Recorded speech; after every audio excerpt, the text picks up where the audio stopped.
लड़की है, लड़का होती तो क्या बापू, लड़का होती तो क्या? ऐ लड़की, ज्यादा जबान ना चला, नहीं तो जबान हलक से खींचकर बाहर निकाल दूंगा।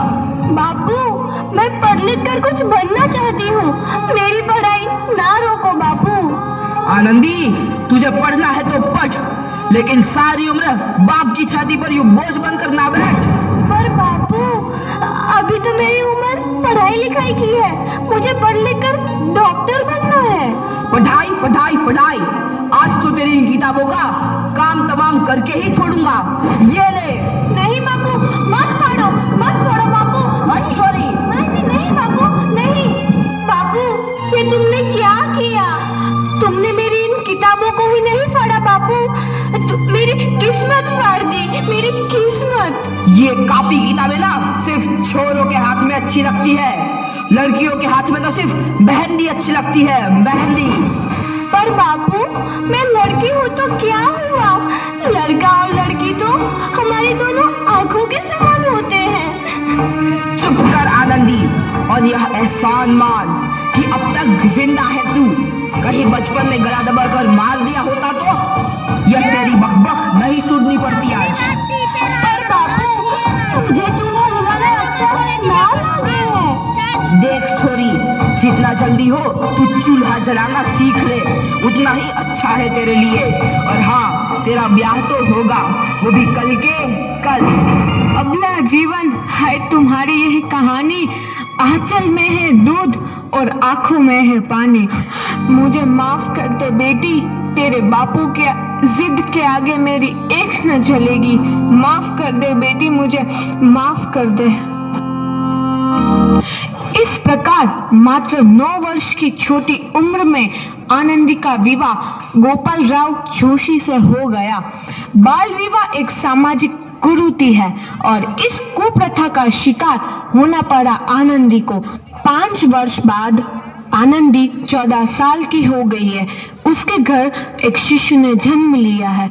देखते हैं आगे क्या हुआ। देखिए ना, इसे क्या हो गया है?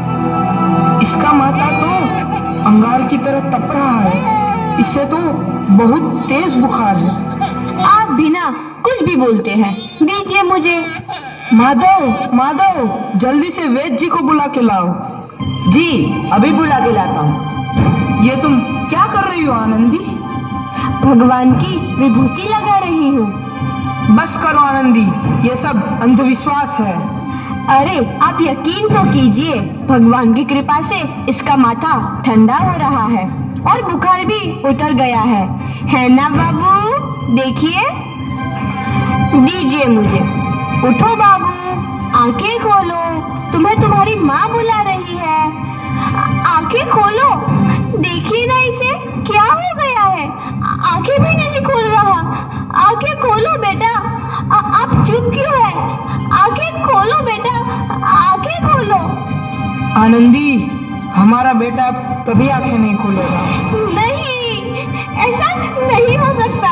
मेरे बेटे को मुझसे कोई नहीं छीन सकता, कोई नहीं छीन सकता। पागल मत बनो आनंदी। माधव,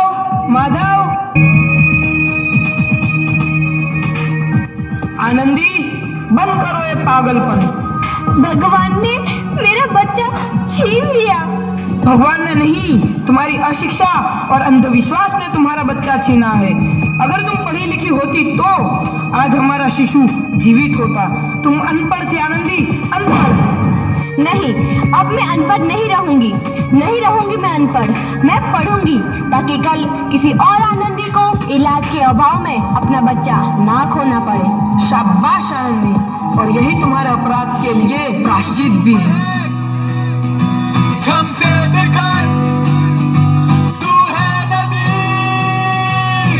आनंदी, तुम्हारी 12वीं का परिणाम आ गया है। तुमने पूरे कॉलेज में प्रथम स्थान अर्जित किया है।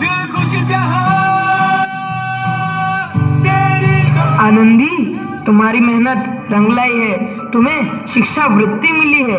ये लो तुम्हारे अमेरिका जाने की टिकट। मुझे शिक्षा वृत्ति मिल गई, मैं अमेरिका जा रही हूँ। पर ये सब मैं अकेले कैसे कर पाऊंगी? आनंदी, अपने आप को इतना कमजोर क्यों समझ रही हो? फिर इतना पढ़ने लिखने का क्या फायदा? तुम अभी गवार की गवार नहीं हूं मैं अब गवार।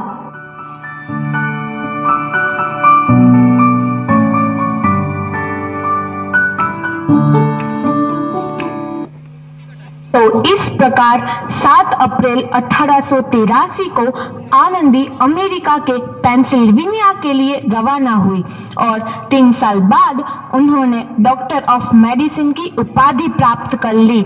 इधर आनंदी के पिता की तबीयत बहुत खराब है। आगे क्या होता है देखते हैं। लगता है अब मेरे जाने का समय आ चुका है। अब मैं नहीं बचूंगा।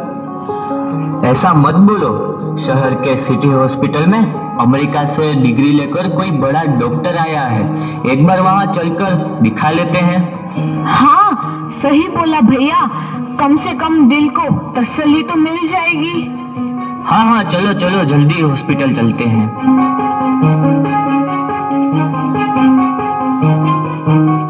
इस मरीज की हालत तो बहुत ही खराब है। कोई चमत्कार ही इसे बचा सकता है। ऐसा मत बोलो भाई। डॉक्टर साहब कब तक आ जाएंगे? लो आ गई डॉक्टर मैडम। डॉक्टर मैडम जल्दी देखिए, मरीज की हालत बहुत ही खराब है।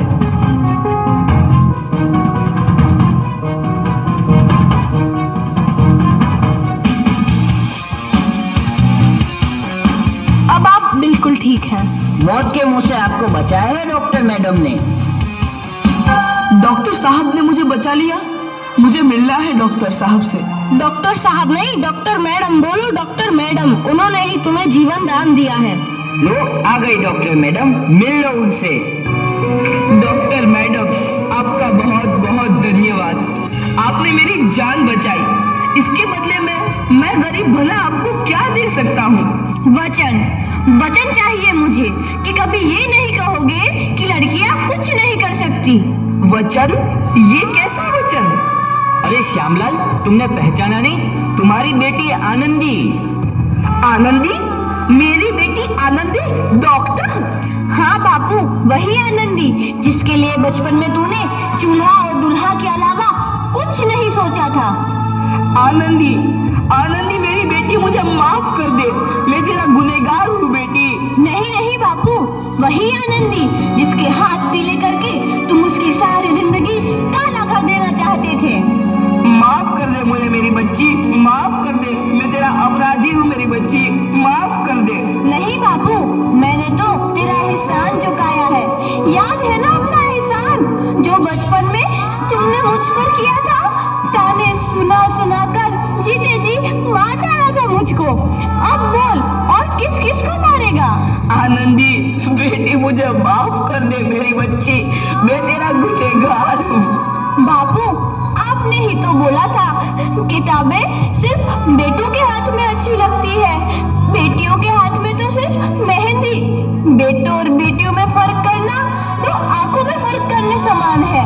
एक का पढ़ना और दूसरे का ना पढ़ना सामाजिक अंधकार है बापू, सामाजिक अंधकार।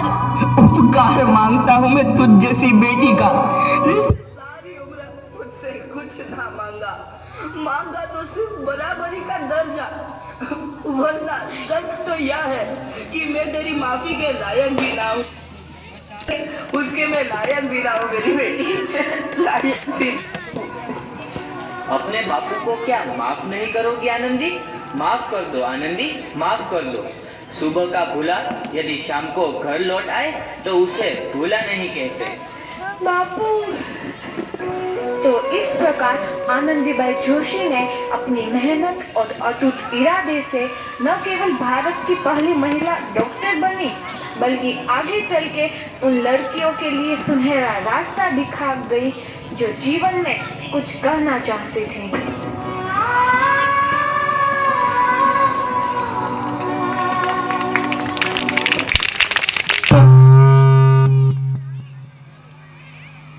बड़े बदतमीज।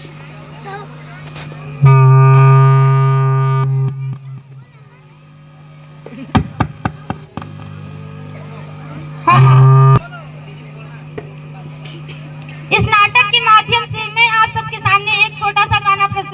जा रही हूँ, जब क्या समझने की महान कृपा की। बेटी